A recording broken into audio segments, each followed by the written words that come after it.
Hello and welcome to Newsview. The first story tonight has to do with a youngster, and the second story has to do with a presidential candidate on the Republican side, Mitt Romney. But first, a Manuka boy has won again at the Pokemon tournament. Uh, Joey Rudiger, age 9, a fourth grader of Ox Sable Elementary School, gave himself an early Christmas present. It says the Manuka resident was crowned second place on December 17th during the Play Pokemon card game City Championship Tournament in Urbana, Illinois. Uh, Winning second place at this recent match not only earned him a top city ranking, it also allowed him to rack up championship points, which count towards future competitions, including the World Championship. He'll have to battle state tournament in March and regionals on April 14th in Wisconsin. And there's more about that at ShanahanManukaPatch.com. That's Shanahan-Manukapatch.com. And our big news is about the presidential race. In Cedar Falls, Iowa, according to Casey Hudd of the Associated Press, feeling optimistic, Republican presidential candidate Mitt Romney Thursday was positive on TV with an upbeat new ad, but in person went negative against President Barack Obama. He also announced an aggressive schedule of campaign events for these days leading up to next week's caucuses in Iowa. And Romney is going to wrap up a bus tour of eastern Iowa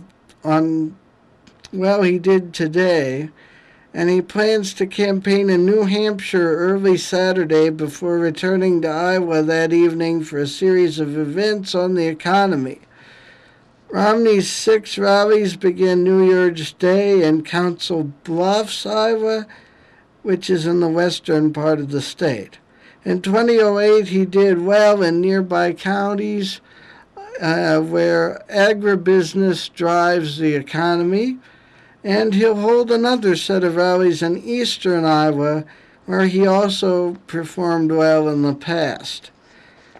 And Romney said, quote, "We have a choice in this coming election of what kind of America we're going to have," quote unquote. And he also said, "It's not just about replacing a president, it's about saving the soul of America. Are we going to change America into something we don't recognize?" He asks, unquote. The former Massachusetts governor also had 2 other events scheduled for Thursday, including a Music Man's Square meeting in Mason City, which is the birthplace of the playwright Meredith Willson. Willson set his play The Music Man, a fictional Iowa town that he based on Mason City. And that from the AP. Stay tuned for more Newsview and an interview with Mayor of Champaign, Don Gerard, after this break. And welcome back to Newsview. I'm Michael Badger, and I've returned with a special guest for this edition, the Mayor of Champaign, Mr. Don Gerard. And I'm just going to ask him some questions and a little chit-chat maybe, we'll see. And my first question is, what led to your becoming mayor of Champaign? Well, let me first say thanks so much for having me, Michael. I really appreciate the opportunity. It's always been my goal to do public service in some fashion, and as life went along, I've lived in Champaign for about 43 years in the Champaign-Urbana area, mostly in Champaign.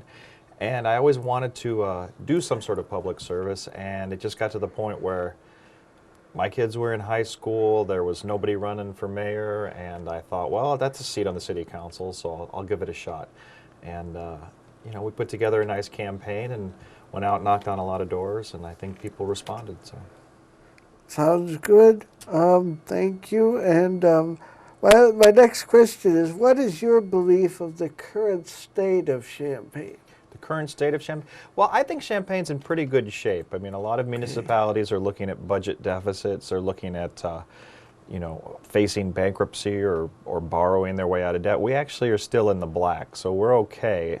But we're going to have to change. I think there's a lot of opportunities, and it's a time of changing how we do business as a government. And I think customer service is very important. I think providing public safety and public works are very important.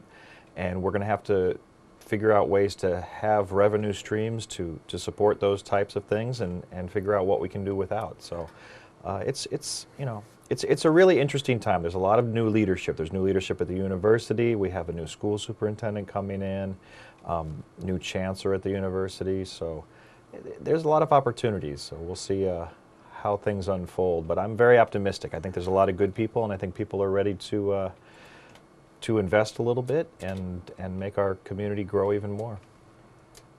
And you mentioned there was a lot of new leadership coming into Champaign, and one of the places that I think citizens of Champaign and Urbana are both concerned about is with the police department, especially in the wake of some racial tension and other things that have happened with the city police. And some people seem to think that our police department isn't always doing their job. How do you feel about it? Well, I think, I'm very new to this game, but it was apparent that, Chief Finney and Deputy Chief Murphy didn't feel comfortable within the manner in which the council under my direction was expecting the level of customer service from our police force. And I think that we do need to change, and we need to review our policies and practices and see. So I think it's very, very important. And again, it's an exciting opportunity. We have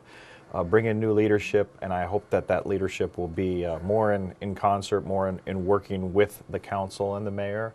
I think they need to understand that we have a division within our police force. We have a lot of morale issues, and those are things that I would really like to have the new chief address and allow us to address. There sometimes is the notion that the council, myself and the council, don't support the police, but to the opposite, since I've been in office, we voted for raises, no staff reductions. We voted for $100,000 to upgrade equipment in police cars.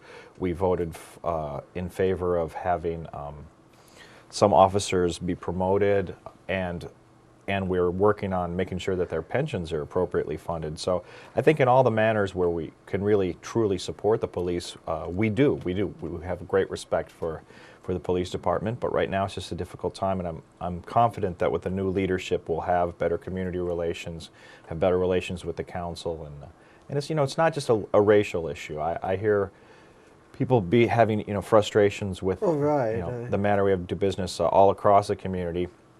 And there's those who say that everything is just fine. So I think it's somewhere in between. I don't think it's as bad as some make out, but I also think that there's always room for improvement. So it's an exciting opportunity, and I look forward to it.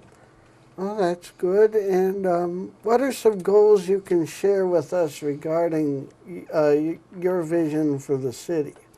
Well, certainly I think growth is important. I think we need to, when we talk about economic development, I think we're going to need to grow in population as well as bringing in new businesses. So I've been working closely with University of Illinois, President Hogan. I talk to on a regular basis. Just finally got to talking with Chancellor Wise on a couple occasions.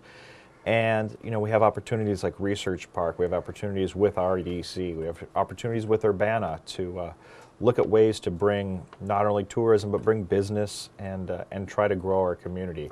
A big goal is with the new school superintendent coming in, I'm very concerned about making the quality of our public schools as best as can possibly be, because I think that's a really important economic development factor. When you talk about bringing healthcare systems or big business or another large employer to Champaign, you know, those employees significantly will have children in the public schools, and that's a big draw. So, you know, we have nice parks, and we'd like to fix our roads and have good schools, and all those things factor in. It's more than just a tax rate or incentives. I think there's a lot of things, and those are things that we can easily control, because I think we have a very nice community here.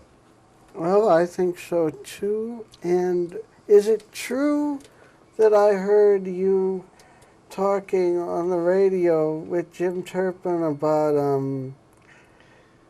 the behind the Orpheum Theater? What? Like, were you talking about park there? Oh, in front of the Orpheum, actually, yeah. Between 1 Main and M2, there is currently a surface parking lot that isn't terribly efficient. We have the parking garage right across the street there, and I would love to, in the next couple of years, see that turn into green space. With how many festivals we have in downtown Champaign, and what a great venue downtown Champaign is, it would be nice to have more green space right there in the city to, you know, in lieu of always blocking off streets or this or that. And I just think it would be a really nice amenity, and it could be really well utilized and used, especially in the warmer weather. Have live music, have different, you know, circus in the park or whatever. I think it was just a real ideal location, and I think it would be quite beneficial for the economy downtown. So. All right. Well, I think we'll take a break, and when we come back, we'll have more of Mayor Don Gerard of Champaign, Illinois. Stay tuned for that and the weather.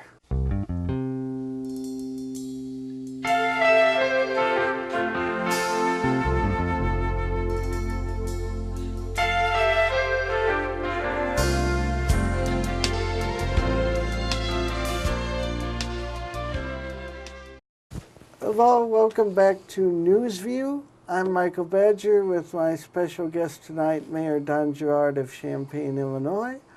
And what is this about maybe the possibility of bringing a minor league baseball team to Champaign? You know, I love baseball. It's not just about baseball. I think that type of building the type of facility that would house a minor league baseball team would be great for our economic growth. I think it'd be, you know, great job provider, it'd be construction, and I think it would bring a lot of the community pride together too. We're all excited about rooting for the Fighting Illini, but that's really the university's team. It'd be nice to have something of our own, and I think we're a significant enough community to support that. So we're putting together we put together a committee, and they're going to continue meeting in the next couple of months, and we're going to look at ways. I'm trying to avoid having the taxpayers pay for any of this. So I'm trying to do it privately. So we're going to probably start doing some fundraising to put together a feasibility study, look at the numbers, and start putting out some requests for proposals and see who wants to get involved. But I'm excited. I think there's a lot of interest. I think people would respond, but it's a matter of seeing if we can get people to get involved. It's going to have a lot of private input, because we obviously can't ask the taxpayers to build a stadium. Right. So, but I think that there's a lot of people who are interested. So we'll see what we can do.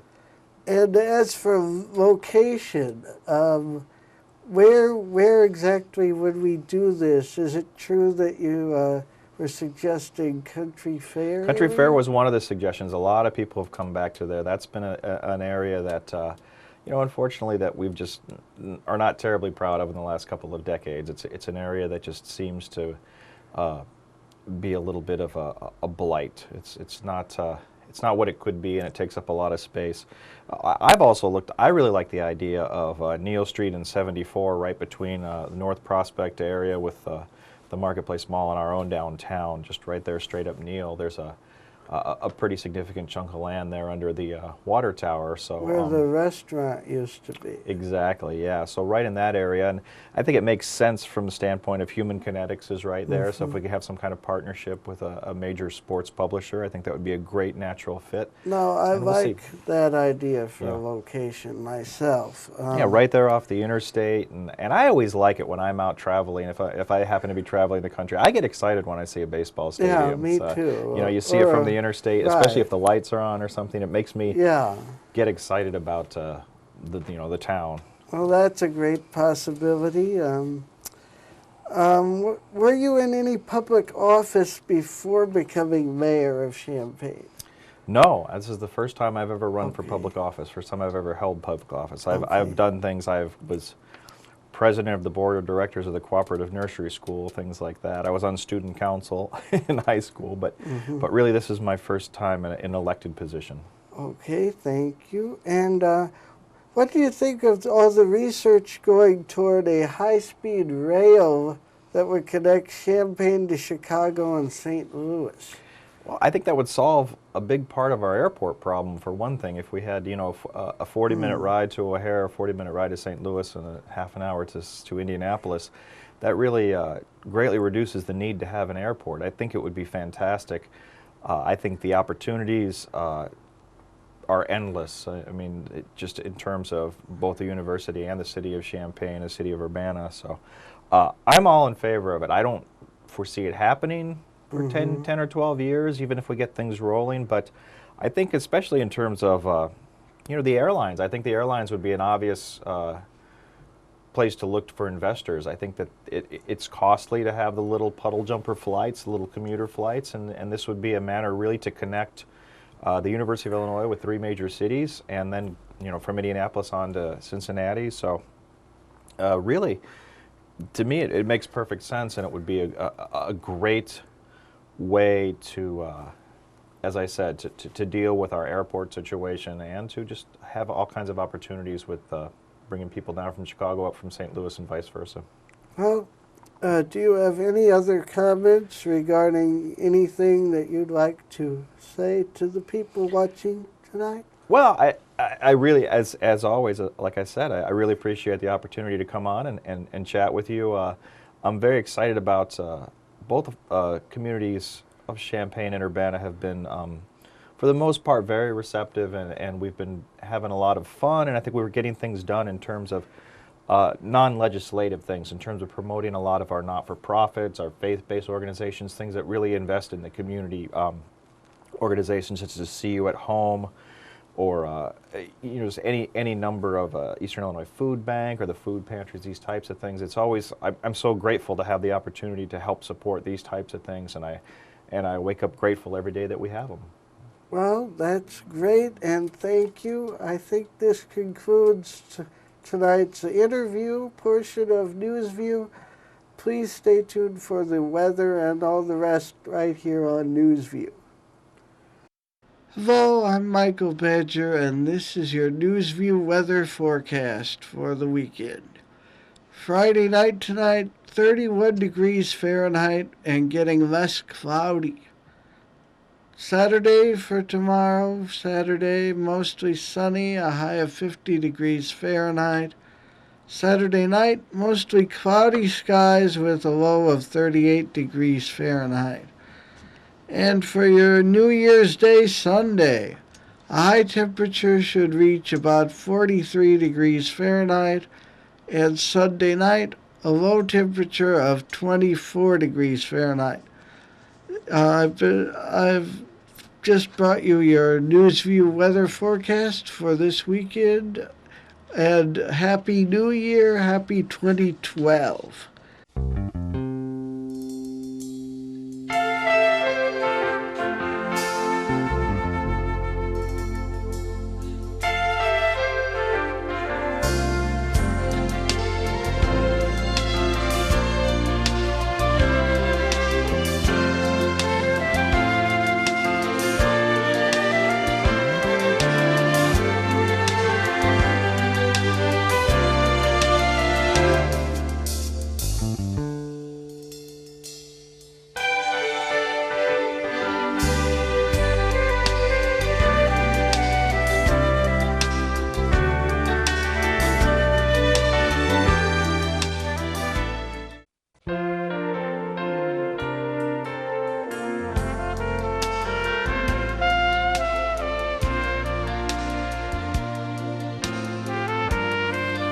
And thank you, Mayor, for coming on. Absolutely.